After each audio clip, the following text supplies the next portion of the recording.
Welcome to Conversations. I'm Suresh Kocharlu. The older war, especially the First and Second World Wars, were fought in trenches. There really was fight to the finish, using tanks, bombing from the air, and sheer force of the infantry, men and machines. Before we get into this story, I would like you to subscribe, share, and click the bell notification of this YouTube channel. Thank you, and let us get started now. In fact, thousands fought and thousands perished in the First and Second World War. We all know what happened then. It was a fight to finish between two axes. At one time, it was this side, one time it was that side. And we saw in the Second World War the entire dramatic persona changing. US was never in the war, but entered the last moment when the Japanese hit them at Pearl Harbor. And that was a different kind of war. I think the only time US was hit was that Pearl Harbor attack. Of course, after that, we saw the Twin Towers attack, which was not a war, but in a short sense, a different kind of war. And the US had to react then too. The first time it dropped bombs on Hiroshima and Nagasaki. The second time it went and finished off, or at least tried to finish off, the Al-Qaeda in Afghanistan. But remember, the US never fights a war on its soil. And that is why we saw the guerrilla warfare come up in Vietnam, where a small ragtag group of fighters humbled the mighty US army. Humbled is not the word. They literally drove them out of Saigon. Now, all that has changed. What we are seeing now is use of ballistic missiles, including cruise missiles, which were used during the Iraqi war to a large extent.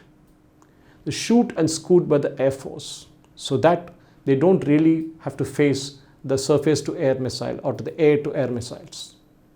Of course, we saw that the use of personnel, the armed men on the ground, is risky, as we saw in the case of the Afghan war against the Al-Qaeda. US lost a number of soldiers, not just US, but even the NATO forces. Not only that, there are now ground-based drone platforms to sort all that out. But it don't change overnight. It took some time. In fact, what we're seeing is that the US never bothered to get out of the experimental phases. And then it all changed after the various wars that US fought. And of course, the NATO was along with them. The Iraqi war was not just the one. The Afghan war was not technically a war with an enemy. It was an enemy, the Al-Qaeda. But it was not two enemies facing against each other. Wherever the US fights with the Russians or anywhere else, it uses a proxy. Latest case being Ukraine. Ukraine war we saw started with the Russians saying we'll finish it in 7 days, but it's now going on for years, and maybe it'll go on for years. It is basically an experiment that the US is pushing all its armaments, and the Europeans too, with money and machines and kind of missiles into Ukraine so that they can subdue Russia. But kind of Ukraine's damage that is being done to Ukraine is huge. Possibly Ukraine will never recover from the fight, even if it wins this war, or at least has a status quo. In fact, Ukraine actually saw the use of drones, and essentially the dune buggers and machine guns that we saw mounted on them give fire support to take on the tactical positions.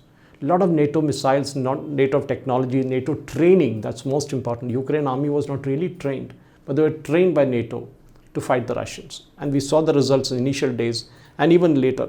But now the Russians are kind of gaining on them. In fact, Russia is failing to gain ground largely because they're sending tanks and APCs that the drones can spot well before. That's a Ukrainian drone can spot well before the front lines and can target them with explosives. And we saw many videos in that. And that before they actually get to meet the Ukrainian soldiers. So Russians really never fought the Ukrainians face to face in many places. Or the Ukrainians didn't fight. It was all the drones that were doing the fight. Of course, there were also the naval drones. We saw a number of Russian Navy ships getting hit, battleships getting hit. Actually, there was no real naval battle, but this is the battle that is going on. Now there are drones that are capable of bringing heavy weapons into places that no soldier would ever survive. And that is what we are seeing in the Ukraine war. Of course, Russia is well known to use a large number of drones for its offensive. It is doing that, Kharkiv and other places. And also in defensive roles, it's using them to defend their own territory where the Ukrainians are coming in. One of the things I've spoken about by professional soldier but glossed over in the wider world is that we are witnessing essentially two low-skill conscript armies, Ukraine and Russia, battering each other in a war of attrition. In a very real sense, this is a war where drones are increasingly being used by both sides. Who are the most advanced one is going to decide a lot of factors in play. Then let us look at what happened with the Israelis.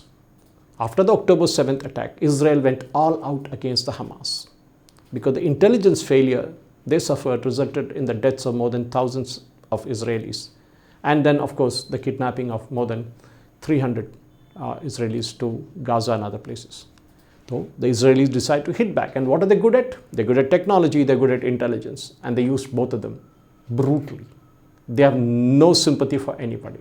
In fact, what the Israeli intelligence did was to target the underground bunkers, which was the mainstay of Hamas.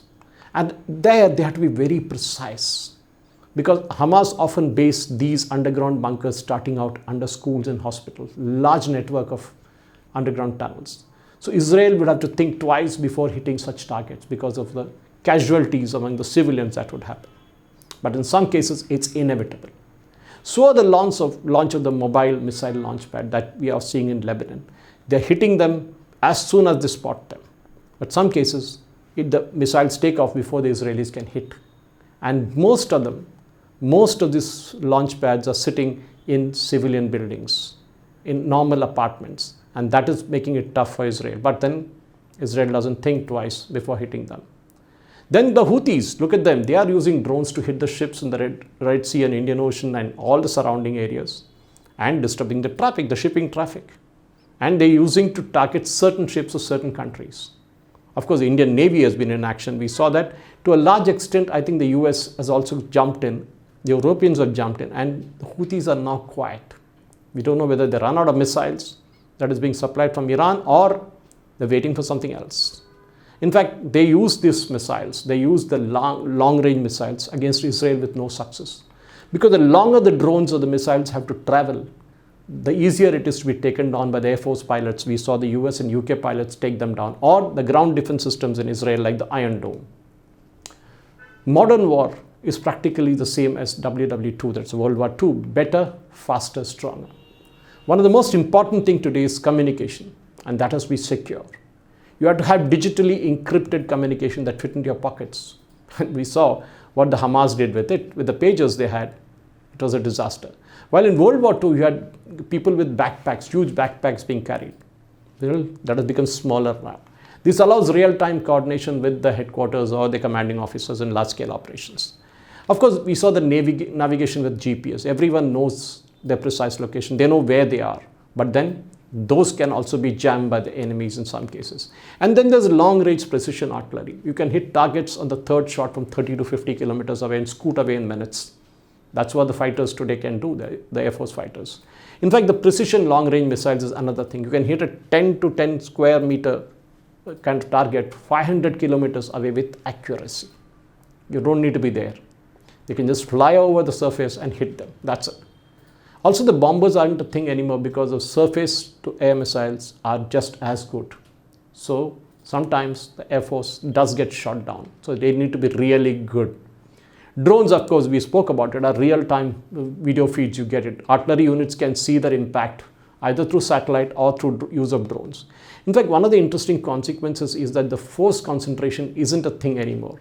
You can't amass troops, huge troops for a push.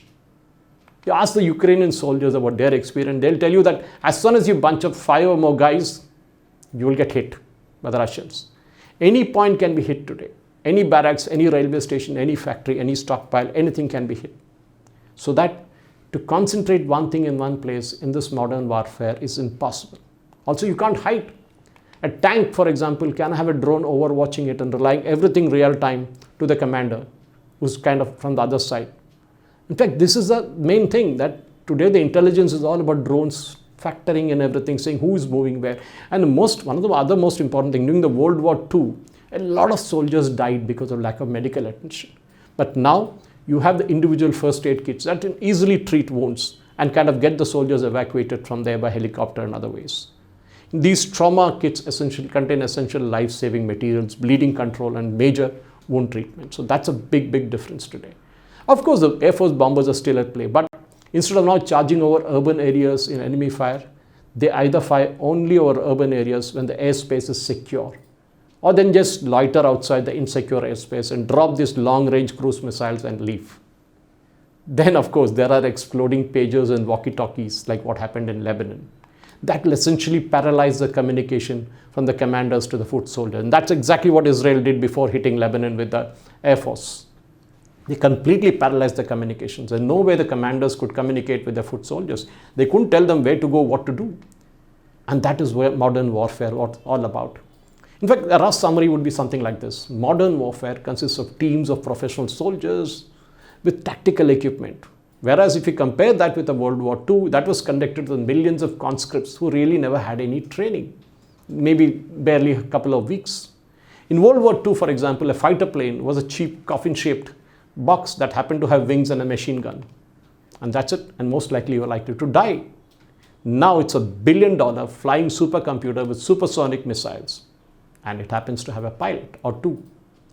Tactics really don't change in warfare. The biggest changes are, of course, the inclusion of information warfare and cyberspace in the war fighting domains. The remaining tactics are the ones that have been tried and used before. Fire and maneuver, though greatly different than what our grandfathers were familiar with.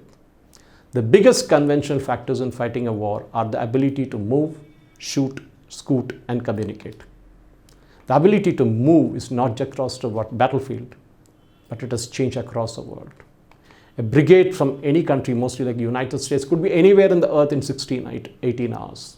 Likewise, we have helicopters that can access the inaccessible terrain, along with the ability to move troops very fast in enveloped battlefields. Other factors, knowing exactly where you are on a map, has greatly increased our mobility to not just move, but effectively maneuver on the battle space.